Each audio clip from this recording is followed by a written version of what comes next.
What is going on, everybody? Welcome back to another post-game show here on Mets Central. This is Mets Fan Reaction Game 87, where the New York Mets defeat the Milwaukee Brewers by a final score of 7-3 in the second game of this doubleheader today. And this was a game that the Mets desperately needed to win. They desperately need to win this game, especially after just coming off that horrible gut-wrenching loss in the first game of this doubleheader, that we saw this afternoon, where the Mets had a 2-1 lead midway through the game. And then, of course, Clay Holmes pitching well. Carlos Mendoza ends up taking him out, with only throwing around 90 pitches. Reed Garrett comes in, and pretty much the game just was lost for the Mets there. As the Brewers, they rallied in the middle innings. They had a huge inning, including a grand slam, which put them up 6-2. Tacked on another run later in the game, and the Mets offense, unfortunately, just couldn't muster up anything at all. And, the Mets ended up losing that game by a final score to 7-2. And look, going into this game, and Evan talked about this on the postgame show for the first game, but he talked about how, going into the second game, and look, maybe even going beyond this game, the Mets needed to change something up. Just because, especially when you get into these deep funks like the Mets were in right now. I mean, going into the second game of the doubleheader, they were, in their last 17, they had a record of 3-14. The pitching was struggling. The offense was struggling. I mean, all the problems that we've been talking about over these last couple of weeks, both on here for the post-game shows and then on the podcast, it was the same problems over and over again. And like Evan brought up, something had to change. Now, listen, the main change that we all want is Eric Chavez being fired along with Jeremy Barnes. As for right now, which something that we like and would still want, it's probably not going to happen right now.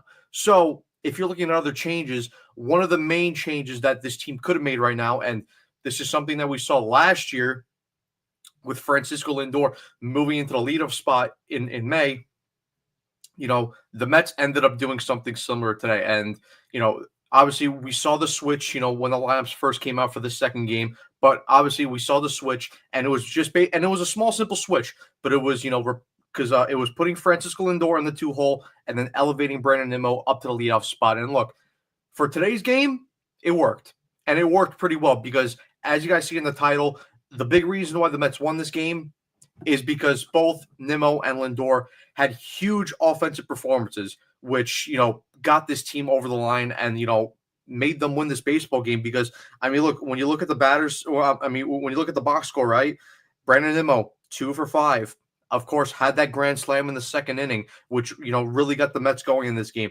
And then also in the second inning, right after Nimmo ended up hitting the grand slam off of Jacob Mizorowski, Francisco Lindor goes back-to-back and puts the Mets up 5-0. And then pretty much from there, the Mets, apart from I believe it was the 5th or the 6th inning where Blade Tidwell got into a little bit of trouble, the Mets were pretty much comfortable throughout this whole entire game. So, listen, obviously, I don't know if this is going to be a long-term thing where, from now on till the end of the season or for at least a couple weeks, if we're going to see Nimmo in the leadoff spot and then Lindor in the 2-hole, or maybe if this is just, for a one-off game to try and spark the team. I don't know. That decision is obviously not up to me. It's not up to us. That's up to Carlos Mendoza and, the whole coaching staff. So we'll obviously see tomorrow because the Mets play the finale of this series tomorrow at 7:10. The finale of this series where they're going to face Jose Quintana and David Peterson is going to be on the mound. But now that the Mets were able to win this game, and like I said, it was a game that they had to win, tomorrow it's also a must win. It's also a must win game because obviously, if you guys are not aware of the schedule, after this series, the Mets are playing a 3-game set against the Yankees at Citi Field for the 4th of July series. And going to that series against the Yankees, I would greatly appreciate and would love it if the Mets would, somehow find a way to beat the Brewers tomorrow, win this series, and then going into that Yankee series on a little bit of a high, considering that, we talk about the Mets struggling, but the Yankees are also struggling as well. So, like I said, if the Mets could just find a way to win tomorrow and go into that Yankee series on a high, I think, we would all love that and appreciate that as Mets fans. But, and I, bringing up Francisco Lindor, but by the way, before the game, or maybe even, I think it was before the game, and they ended up showing it on the Jumbotron. But congratulations to Francisco Lindor. on being selected to represent the National League as a starting shortstop at the All-Star game. So congratulations to Lindor. Very deserving of him. Obviously, it's been kind of an up and down season for Lindor. I would say, he's had points of the season where he's been really hot, especially coming out of the gate, he was really good. He had that little stretch a couple weeks ago where he kind of looked a little bit lost, and then ever since the broken toe, Lindor really just hasn't looked the same. And he's kind of been struggling, and it was kind of like those same struggles that we saw a couple weeks ago. When he was struggling, hitting the high fastball, was kind of struggling hitting any type of fastball in general, and he wasn't picking up the ball well out of the pitcher's hands. And and obviously when we see when Lindor's struggling, that you tend to see the Mets lose games and also struggle as well. And then when Lindor's hot, and he's contributing and hitting home runs, hitting extra base hits, driving in runs, that is typically when you see the Mets winning. And Lindor has a strong game. He goes 3 for 4, with 3 RBIs as well. And like I said, hit the home run in the second inning. So if the Mets want to get out of this funk and start winning games and start to get on a winning streak, then Francisco Lindor is going to have to snap out of this little funk that he's been in. And look, hopefully, as he gets healthier, and hopefully as his broken toe, recovers and gets healthier as well, hopefully we start to see Lindor get to that level, that we saw a couple weeks ago, where he was just mashing the ball, hitting home runs, like I said, playing good defense, hitting for extra base hits, driving in runs. Because at the end of the day, we need that Francisco Lindor if the Mets, are going to get out of this funk, and hopefully, still have a long way to go, but hopefully, if this team is going to make the playoffs and if they want any chance of making a deep run in the postseason. So, yeah, I mean, look, like I said, it was a very good bounce back win and a much needed performance from this team. So, yeah, I mean, guys, look, before we get into the actual game breakdown in this post game show, as we always say, make sure you guys leave a like and subscribe on the channel. We always appreciate you guys' support here on Mets Central. Also, make sure you guys hit the notification bell as well to let you guys know anytime we upload a video or go live here on the channel. But yeah, let's now get into the actual post-game breakdown. For pitching for the Milwaukee Brewers today, of course, it was Jacob Misiorowski. And pitching for the Mets today, it would be Blade Tidwell who would get the majority of the innings as the ball got out of the bullpen. But it was Huascar Brosman who would actually be the opener. I believe this is the third or fourth time that Brosman has opened. And we all know that Brosman has been struggling a little bit lately out of the bullpen, especially with his control. But Brosman looked pretty good today in the first inning. He would get Salford to pop out, Wilson Contreras would ground out. He would walk Christian Yelich, but thankfully no damage would be done here as he would get Jackson Chourio to strike out to end that inning. Bottom of the first, nothing going here for the Mets apart from a Juan Soto walk. We then get to the top of the second, and of course, Blade Tidwell will come in to replace Brosman. He would strike out Bryce Terang. Rhys Hoskins would then walk. Anthony Siegler would fly out, and then Joey Ortiz would fly out to end that inning as well. So very good inning here for Blade Tidwell. Bottom of the second, nothing going. Nothing going here from the start of the inning as McNeil grounds out, Tyrone Taylor flies out, but then Jacob Misiorowski would get into some trouble here as Brett Beatty would walk, Ronnie Mauricio would then walk, and then a little bit of a lucky here for the Mets as Hayden Sanger hits a little bit of a dribbler up the middle. It goes off Misiorowski's bat. And, it looked like that all Bryce Terang had to do, who was playing second, it looked like all he had to do was cleanly ground the ball and then step at second base because he was right in front of the base. But the ball took a little bit of a weird bounce in front of Terang, and he kind of had to, lean a little bit forward, and he couldn't feel the ball cleanly. So a little bit of a lucky break there for the Mets as now the bases would be loaded for 2 outs. And typically, like what we see from good baseball teams, when opposing teams make mistakes, you have to jump on them and capitalize on them. And that's what the Mets would do and Brandon Nimmo here swings on the first pitch. And you guys know, both me and Evan, we're typically not guys who, we're not typically guys who, like to see our players, swing on the first pitch, especially when the opposing pitcher is in a bit of trouble. But look, for me, if you're going to swing first pitch, make sure you do damage. And that's what Brandon Nimmo would do. As Jacob Misiorowski, throws him a fastball up and in, Nimmo attacks that pitch, and he ends up hitting a grand slam as he takes the ball out to right field in the Coca-Cola corner. So Brandon Nimmo with a very good at bat there quickly puts the Mets up there 4-0 with a grand slam. As I mentioned before, Francisco Lindor would then Right after Nimmo hits the grand slam, he would then tack on as well with a solo shot to put the Mets up 5-0. Juan Soto would then fly out to end the inning. Top of the third, good inning here by Tidwell. He walks Eric House, but then no damage would be done as Frelick would fly out. William Contreras would pop out, and then Christian Yelich would ground out as well. Go to the top of the third. Pete Alonso would fly out. Jeff McNeil would hit a single. Tyrone Taylor would line out. And then Brett Beatty would ground out to end that inning. We get to the top of the fourth. Jackson Chourio will pop out. Bryce Terang would ground out. Rhys Hoskins would hit a double into the left field corner. Fortunately, though, for the Mets and Blake Tidwell, he would not let any damage occur in this inning as he would get Anthony Siegler to ground out. Move on to the bottom of the fourth. Ronnie Mauricio flies out. Hayden Sanger flies out. Brandon Nimmo singles. There will be a pitching change as Aaron Ashby would replace Jacob Mizorowski. Nimmo would steal second base, his 8th of the year. Francisco Lindor would then be hit by a pitch. So you have first and second here for the Mets with Juan Soto coming up. Unfortunately, Soto could not do any damage here as he would strike out to end that inning. Top of the fifth, another good inning here by Blake Tidwell as Joey Ortiz would pop out. Eric Haas would hit a single, but then he would recover as Sal Frelick would pop out, and then William Contreras would strike out to end that inning. Top of the fifth, another pitching change here for the by the Brewers as Craig Yoho would come in to replace Ashby. He would get Pete Alonso to pop out. Jeff McNeil would then single. Tyrone Taylor would pop out, and then Brett Beatty would strike out to end that inning. We then move on to the top of the sixth, and this is where Blake Tidwell will start to get into some trouble, as I believe it was on a 3-2 count. Tidwell threw him a fastball up in the zone, and Christian Yelich would hit a home run to left field to cut the Mets lead down to 5-1. Then the Brewers end up hitting another home run as Jackson Chourio right after Yelich hits a home run to right field to cut the lead down to 5-2. Bryce Terang would then strike out. Rhys Hoskins would then single, and then Carlos Mendoza, not messing around.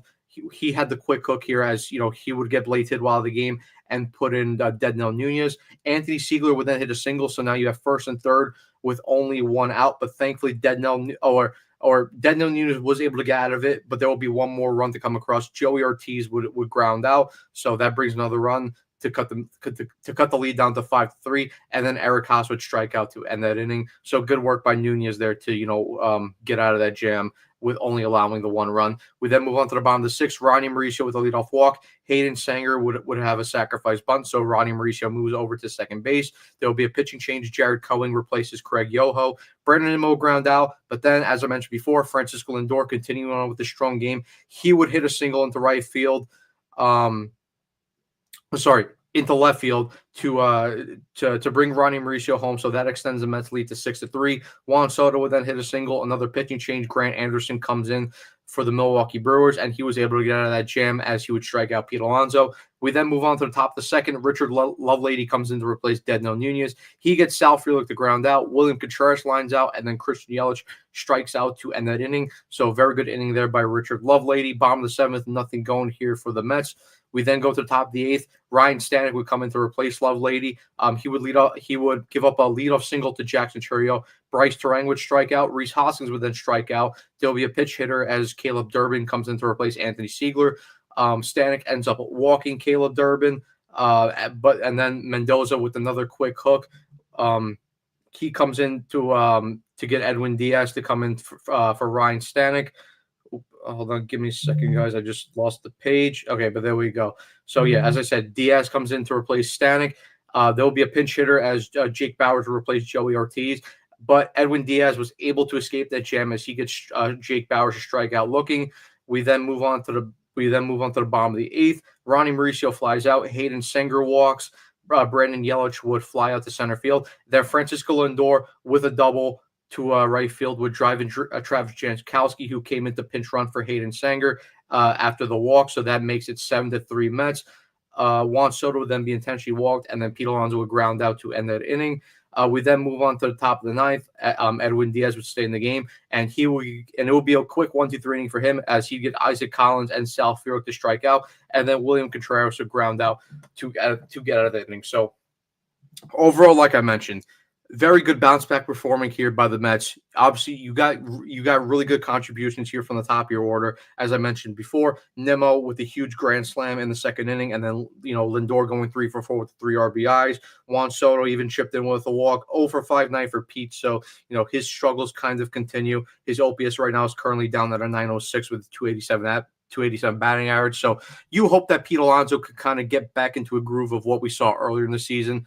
and what we saw, more, in the middle of in the middle and early of June. So yeah, would definitely like to see Pete Alonso, get back into that form. But as of right now, like I said, good bounce back win for the Mets. And as I mentioned at the start, tomorrow it's a very big opportunity to somehow pull a win and win this series. Because as I talked about before, for tomorrow's game, you're going to have Jose Quintana, former Met, on the mound for the Brewers, and then David Pearson, who's looking for a bounce back performance after his last two starts where he both got roughed up in Philly against the Phillies and then by the Pirates in Pittsburgh. So yeah, listen, we're going to need David Pearson tomorrow, to go out there, give you a strong inning. The bullpen was used.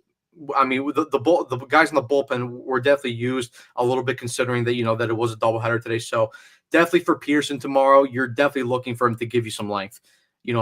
Not saying that he necessarily needs to go 7 innings, but ideally you would like to see an outing where he goes 6 innings, gives up 2-3 runs at most, keeps the Mets in this game.